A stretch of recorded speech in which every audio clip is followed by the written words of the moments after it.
আছে দে। তো বন্ধুরা দেখুন কত সুন্দরভাবে কিন্তু আমাদের বানানো চংঘুড়িটি আকাশে উড়ে গেল।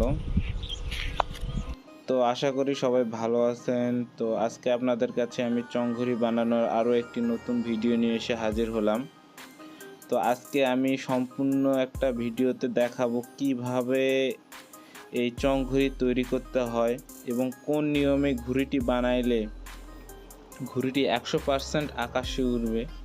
তো আমরা দেখুন ঘুড়িটির ফ্রেম কিভাবে তৈরি করতেছি। আসলে চংঘুড়ি দুই নিয়মে তৈরি করা যায়। আমি আজকে এই নিয়মে দেখাচ্ছি এবং আরও একটি নিয়ম কিন্তু আমাদের ইউটিউব চ্যানেলে অলরেডি ভিডিও দেওয়া রয়েছে, চাইলে সেখান থেকে কিন্তু আপনারা ভিডিওটি দেখে নিতে পারেন। তো আমরা এখন চংঘুড়ির কাঠিগুলো খুব সুন্দরভাবে বাঁধতেছি। আপনাদেরকে বলে দেই আমরা মোট এখানে 48টি কাঠির ব্যবহার করেছি। আপনারা কয়টি কাঠি দিয়ে চংঘুড়ি তৈরি করেন তা অবশ্যই আমাদের কমেন্ট করে জানিয়ে দিবেন। আর আপনারা যারা নতুন ঘুড়ি বানানো শিখতে চাচ্ছেন তারা আমার মতো চাইলে এখানে 48টি কাঠি ব্যবহার করতে পারেন। আসলে চংঘুড়িতে যত পাতলা আকারের কাঠি দেওয়া যাবে এবং যত বেশি কাঠি দেওয়া যাবে ঘুড়িটি তত সুন্দর দেখা যায়। তো আপনারা ঠিক আমার মতোই 48টি কাঠি ব্যবহার করবেন এবং কাঠিগুলো সমান দূরত্বে বসায়ে একের পর এক আমাদের মতো কাঠিগুলোকে বাঁধবেন। এখানে আমি দেখাচ্ছি পুরো ভিডিওতে, আপনারা আমাদের পুরো ভিডিওটির সঙ্গেই থাকুন, তাহলে আপনারা খুব সুন্দরভাবে এই চংঘুড়িটি বানানো শিখতে পারবেন। আর হ্যাঁ, আমি চারদিকের কাঠির মাপ এখন বলে দিচ্ছি। আমরা উপরের যেই কাঠিটি নিয়েছি, অর্থাৎ আমি এখন যেদিকে বাঁধতেছি এই কাঠিটি নিয়েছি আমরা এখানে 46 ইঞ্চি। আপনারাও 46 ইঞ্চি নেবেন এবং যেই নিচের দিকটাতে চংঘুড়ির লেজ লাগানো হয় সেই দিকের কাঠিটি আপনারা নেবেন 43 ইঞ্চি। আর চংঘুড়ির দুই দিকের দুই সাইডের কাঠি নেবেন আপনারা হচ্ছে এখানে 56 ইঞ্চি। তাহলে কিন্তু আপনাদের ঘুড়িটি অনেক সুন্দর দেখা যাবে। অনেকেই ঘুড়ি বানায়, ঘুড়িগুলো দেখতে সুন্দর লাগে না। আপনারা এই মাপে যদি চংঘুড়ি তৈরি করেন তাহলে আপনাদের ঘুড়িটি অনেক সুন্দর লাগবে। তো আমি চংঘুড়ির সঠিক নিয়মটি বলে দিলাম, আপনারা এইভাবেই ঘুড়ি বানাবেন। তো আমরা কিন্তু ঘুড়ির বাঁধার কাজ এখনও চলতেইছে। তো দেখুন আসলে বেশি কাঠি দিলে আপনাকে একটু পরিশ্রম বেশি দিতে হবে, কারণ কাঠিগুলো বাঁধতে কিন্তু অনেক সময় লাগে। আমি যেভাবে বলতেছি আপনি যদি এভাবে চংঘুড়ি তৈরি করেন তাহলে আপনার ঘুড়িটি শুধু আকাশে উড়বেই না, সবার থেকে উপরে উঠবে। আপনারা সম্পূর্ণ ভিডিওটি কন্টিনিউ করতে থাকেন, আমি একের পর এক ঘুড়ির সকল নিয়মগুলি আপনাদের বলে দিব। আর আপনারা যদি আমাদের চ্যানেলে নতুন হয়ে থাকেন তাহলে অবশ্যই আমাদের রেইনবো ন্যাচারাল বিডি ইউটিউব চ্যানেলটিকে সাবস্ক্রাইব করে দিবেন। আমরা কিন্তু প্রতিনিয়ত এরকম চংঘুড়ি কিংবা অন্যান্য ঘুড়ি বানানোর ভিডিও থেকে শুরু করে আকাশে ওড়ানো ভিডিও পর্যন্ত আপলোড করে থাকি, তাই সেগুলো যদি আপনারা মিস করতে না চান তাহলে অবশ্যই আমাদের রেইনবো ন্যাচারাল বিডি ইউটিউব চ্যানেলটিকে সাবস্ক্রাইব করে দিবেন। আর হ্যাঁ, আমাদের কিন্তু টিকটক এবং ফেসবুকে একটি পেজ রয়েছে, আমরা ঘুড়ির প্রয়োজনীয় সকল তথ্য সেখানে দিয়ে রাখি। আপনারা চাইলে সেই পেজগুলো থেকেও একটু ঘুরে আসতে পারেন। যদি ভালো লাগে তাহলে অবশ্যই ফলো করে দিবেন আমাদের পেজগুলি। আমাদের চংঘুড়িটি প্রায় বাঁধা শেষ, আর অল্প একটু বাঁধতে বাকি আছে।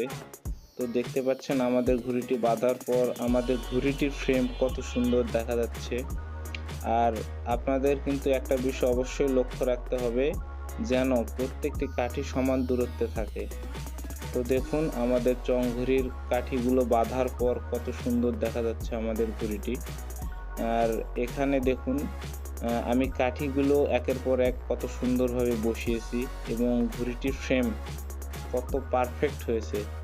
আর কাঠিগুলো কীরকম মোটা দিয়েছি দেখতে পাচ্ছেন। সবগুলো কাঠি প্রায় একই রকম হবে, শুধু দুইটি কাঠি বাদে। তো দেখতে পাচ্ছেন এই কাঠিটি হচ্ছে কোনাকুনির কাঠি বলে, এই কাঠিটি একটু মোটা দেওয়ার চেষ্টা করবেন। আমি 1 নখ পরিমাণ দিয়েছি, দেখুন 1 নখের থেকে একটু কম, আপনারাও ঠিক এরকম দিবেন। এবং অন্য কাঠিগুলো যেগুলো আছে সেগুলো কিন্তু অনেক পাতলা হবে। আসলে চংঘুড়ির কাঠি কিন্তু বেশি মোটা হলে ঘুড়িটি আকাশে উঠতে চায় না এবং ঘুড়িটিতে তখন অনেক জোরে বাতাস লাগে। তো দেখতে পাচ্ছেন ফ্রেমটি কত সুন্দর দেখা যাচ্ছে। আমরা আর কিছুক্ষণ পর এই ঘড়িটিকে কিন্তু দেখাবো কিভাবে কাগজ লাগাইতে হয়। তো দেখুন কত সুন্দর কিন্তু আমাদের ফ্রেমটি হয়েছে। আমরা সারা বিকেল মিলে এই ঘড়িটির ফ্রেম বেঁধেছি। এখন আমরা ঘড়িটিতে কাগজ লাগাবো। তো দেখতে পাচ্ছেন আমরা লাল কালারের কাগজ লাগাবো ঘড়িটিতে, কারণ লাল কালারের কাগজ কিন্তু আকাশে অনেক সুন্দর দেখা যায়। আর যদি অন্য কালারের কাগজ লাগাতাম তাহলে হয়তো এত সুন্দর দেখা যাইতো না। তো আপনারা রঙিন কাগজ ব্যবহার করার চেষ্টা করবেন, তাহলে ঘুড়িগুলো অনেক সুন্দর দেখা যায় উপরে উঠলে। আপনারা হয়তো জানেন লাল কালারের বিচ্ছুরণ অনেক বেশি এবং এই লাল কালার কিন্তু অনেক দূর থেকে দেখা যায়। তাই আপনারা যদি ঘুড়িতে লাল কালারের কাগজ লাগান তাহলে ঘুড়িটি অনেক দূর থেকেও দেখা যাবে এবং অনেক সুন্দর দেখা যাবে। তো আমি ঘুড়িটির ফ্রেম কাগজের উপর রাখছি। এবার আমি এই ঘুড়ির মাপে কাগজটিকে সুন্দরভাবে কেটে নিব এবং এরপর আমি সেলাইয়ের কাজটি শুরু করব। তো আপনাদের কেমন লাগতেছে ভিডিওটি অবশ্যই কমেন্ট করে জানিয়ে দিবেন। আর প্রয়োজনীয় কোনো তথ্য যদি আমি মিস করে থাকি তাহলে অবশ্যই আমাকে কমেন্ট করে জানিয়ে দিবেন, এবং কোনো বিষয় যদি জানতে চাওয়ার থাকে তাহলেও সেটিও আপনারা কমেন্ট করে জানিয়ে দিবেন, কারণ আমি ইউটিউবের সকল কমেন্টের রিপ্লাই দিই এবং আমি সকল কমেন্ট সুন্দরভাবে বুঝিয়ে দেওয়ার চেষ্টা করি। আমাদের ঘুড়িগুলো কিভাবে বানানো হয় এবং কিভাবে আমরা আকাশে উড়াই। তো আপনারা কোনো বিষয় যদি না বুঝে থাকেন তাহলে অবশ্যই আমাকে কমেন্ট করে জানিয়ে দিবেন। তো আমরা ঘুড়ির সেলাইয়ের কাজ কিন্তু এখন শুরু করে দিয়েছি, দেখতে পাচ্ছেন। আর ঘুড়ির এই উপরের যে কাঠিটি আমি বলেছিলাম যে 46 ইঞ্চি আপনারা নেবেন, এই কাঠিটিতে কিন্তু একটি বুকবাতি বাঁধার প্রয়োজন হয়, যেটি আমি ঘুড়ির সবার শেষে দেখাই দেব। একটি বেত লাগানো থাকে সেই কাঠিটিতে। আসলে আমি এই কাঠিটি পরে বেঁধেছি, অনেকে আছে এই কাঠিটি আগে বাঁধে। আমি ঘুড়ির সর্বশেষে এই কাঠিটি বেঁধেছি। আপনারা কিন্তু পুরো ভিডিওটির সঙ্গেই থাকবেন, তাহলে বুঝতে পারবেন বিষয়টি। তো আমরা সেলাইয়ের কাজ দেখুন কত সুন্দরভাবে করতেছি। আপনারা এখানে সুই সুতার ব্যবহার করবেন। সুই সুতা ব্যবহার করলে হয় কি, আপনাদের যদি ঘুড়িটির কাঠি কোথাও ভেঙে যায় অথবা ঘুড়িটির সমস্যা হয়, সেক্ষেত্রে আপনারা সেলাইটিকে খুলে আবার নতুন করে সেলাই করতে পারেন। অনেকে আছে কয়েলের আঠা দিয়ে ঘুড়ির কাগজ লাগায়, সেক্ষেত্রে আপনাদের কিন্তু আবার নতুন করে অন্য একটি কাগজ লাগাতে হবে, ওই কাগজটি আর আপনারা লাগাতে পারবেন না। তো আমি বলবো আপনারা এখানে সুই সুতার ব্যবহারটাই সবচেয়ে বেশি করবেন। তো আমাদের সেলাইয়ের কাজ কিন্তু এখনও চলতেছে, দেখুন আমরা কত সুন্দরভাবে ঘুড়িটিকে সেলাই করতেছি। আপনারা ঠিক এইভাবেই ঘুড়িটিকে সেলাই করবেন এবং কাগজটিকে একটু টান টান অবস্থায় সেলাই করবেন, কারণ যদি টান টান অবস্থায় সেলাই করেন তাহলে দেখা যাচ্ছে যে ঘুড়িটি অনেক সুন্দর দেখা যায় উপরের দিকে উঠলে। তো দেখুন আমাদের কিন্তু 3 দিকের কাজ শেষ সেলাইয়ের, আর একটা দিক বাকি রয়েছে। আমি আবারও আপনাদেরকে বলে দিচ্ছি 4 সাইডের মাপ আপনারা কিভাবে নেবেন। আমি যে নিচের সাইডটি এখন সেলাই করতেছি এই দিকটা নেবেন হচ্ছে 43 ইঞ্চি, কারণ আমরা এদিকে ঘুড়ির লেজ লাগাবো, এবং উপরে যেই সাইডটা রয়েছে সেই সাইড নেবেন আপনার হচ্ছে 46 ইঞ্চি, আর দুই সাইড নেবেন হচ্ছে আপনারা 56 ইঞ্চি করে, তাহলে কিন্তু আপনাদের ঘুড়ির পারফেক্ট সাইজ হবে। তো দেখুন আমরা সেলাইয়ের কাজটি কিভাবে করি। আমরা এইভাবে প্রথমে কাগজটি দিয়ে হচ্ছে কাঠিটিকে মুড়ে দিয়ে তারপর এই সেলাইয়ের কাজটি করি, এতে আমাদের সেলাইটি অনেক সুন্দর হয় এবং এরভাবে সেলাই করলে কখনোই আপনার খুলে যাবে না। আর অন্যভাবে যদি আপনারা সেলাই করেন হয়তো খুলে যাইতে পারে, কিন্তু আমি বলতেছি এইভাবে যদি আপনারা সেলাই করেন তাহলে কখনোই আপনাদের সেলাই খুলে যাবে না। আর আমাদের প্রায় সেলাইয়ের কাজ শেষ, আর অল্প একটু বাকি রয়েছে। কোথাও কোথাও কিন্তু এই ঘুড়িটিকে কয়রা ঘুড়ি বলে ডাকে, আবার কোথাও বলে কৌর ঘুড়ি, এবং কোনো কোনো জায়গায় কিন্তু এই ঘুড়িটির নাম আবার ডাক ঘুড়ি। তো দেখতে পাচ্ছেন আমাদের ঘুড়িটি সেলাই শেষ। আমাদের ঘুড়িটি সেলাই শেষে কত সুন্দর লাগতেছে দেখতেছেন। আমরা যদি এখন ঘুড়িটিতে লেজ লাগাই তাহলে ঘুড়িটি আরও সুন্দর দেখা যাবে, এবং যখন ঘুড়িটিকে আমরা শিং লাগায় উড়ে দিব, তখন দেখতে পারবেন ঘুড়িটি কত সুন্দর দেখা যায়। তো আমরা কিভাবে লেজ তৈরি করতেছি দেখতেছেন। একটা কাপড়কে আমি 2 ভাগে এরকম কোনাকুনি বরাবর কেটে নিচ্ছি। এভাবে কেটে নিলে আপনাদের চং ঘুড়ির লেজটি পারফেক্ট হবে, এবং এইভাবে কাটলে ঘুড়ির লেজ অনেক সুন্দর দেখা যায়। অনেকে আছে লেজ কাটতে পারেন না, তো আমি বলে দিচ্ছি এইভাবে আপনারা লেজ কাটবেন। আমাকে একজন কমেন্ট করে বলেছিল যে চং ঘুড়ির কীভাবে লেজ কাটতে হয়। তো দেখুন আমি এইভাবে চং ঘুড়ির লেজ কাটি, আপনারাও ঠিক এইভাবেই চেষ্টা করবেন। আর একটা কথা, আপনারা কিন্তু চং ঘুড়ির লেজটি পাতলা কাপড় দিয়ে তৈরি করার চেষ্টা করবেন, সেক্ষেত্রে চং ঘুড়ির লেজটি অনেক সুন্দর দেখা যায়। এবং যখন অল্প বাতাসে ঘুড়িটির লেজে বাতাস লাগে তখনও কিন্তু ঘুড়িটির লেজ অনেক সুন্দর লাগে। এরপর আমরা সেই কাটা লেজটি ঘুড়িটিতে সুন্দরভাবে বসাবো। দেখতে পাচ্ছেন আমি কিভাবে ঘুড়িটিতে বসাইছি। আপনারা ঠিক একইভাবে চং ঘুড়িতে এইভাবে ওই কাটা লেজটিকে বসাবেন। তারপর আমি যেইভাবে সেলাই করতেছি আপনারা ঠিক একইভাবে সেলাই করবেন।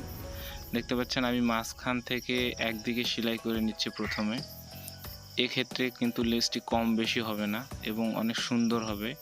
আপনারাও ঠিক একইভাবে সেলাই করবেন। আমি প্রথমে এক অংশ সেলাই করে নিচ্ছি, আপনারাও এইভাবেই করবেন। আর একটা বিষয় মাথায় রাখবেন, আপনার ঘুড়িটির লেজ আপনি কত বড় নেবেন।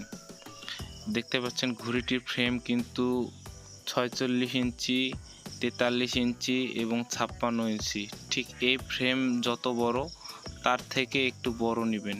আসলে চং ঘুড়ির লেজ আপনি একটু বড়ভাবে তৈরি করলে ঘুড়িটির লেজ অনেক সুন্দর লাগে। আপনি আপনার ফ্রেম থেকে, অর্থাৎ ঘুড়ির যে ফ্রেমটি রয়েছে সেই ফ্রেম থেকে একটু বড় নেবেন, সেক্ষেত্রে আপনার ঘুড়ির লেজটি অনেক সুন্দর দেখা যাবে উপরে উঠলে। তো আমরা একদিকের সেলাই প্রায় কমপ্লিট করে ফেলেছি। আমরা এরপর আর বাকি যে অংশটি আছে সে অংশটি সেলাই করব। আমাদের ভিডিওটি যদি আপনাদের ভালো লেগে থাকে তাহলে অবশ্যই আমাদের ভিডিওটিতে লাইক করবেন এবং কমেন্ট করবেন। আর যদি আমাদের চ্যানেলে যদি নতুন হয়ে থাকেন তাহলে অবশ্যই আমাদের রেইনবো ন্যাচারাল ভিডিও ইউটিউব চ্যানেলটিকে আপনারা সাবস্ক্রাইব করে দিবেন। আমরা কিন্তু প্রতিনিয়ত ঘুড়ির ভিডিও আপলোড করে থাকি এই চ্যানেলে। আপনারা চাইলে আমাদের প্রোফাইল থেকে ঘুরে আসতে পারেন, দেখবেন সেখানে অনেক রকমের ভিডিও রয়েছে ঘুড়ির। এবং আমাদের টিকটক কিংবা ফেসবুক আইডি থেকেও ঘুরে আসতে পারেন, কারণ আমরা কিন্তু সেখানেও প্রতিনিয়ত ঘুড়ির বিভিন্ন রকমের ভিডিও আপলোড করে থাকি। তো এবার আমি ঘুড়ির লেজের দ্বিতীয় অংশটি সেলাই করতেছি, আপনারাও একইভাবে সেলাই করবেন।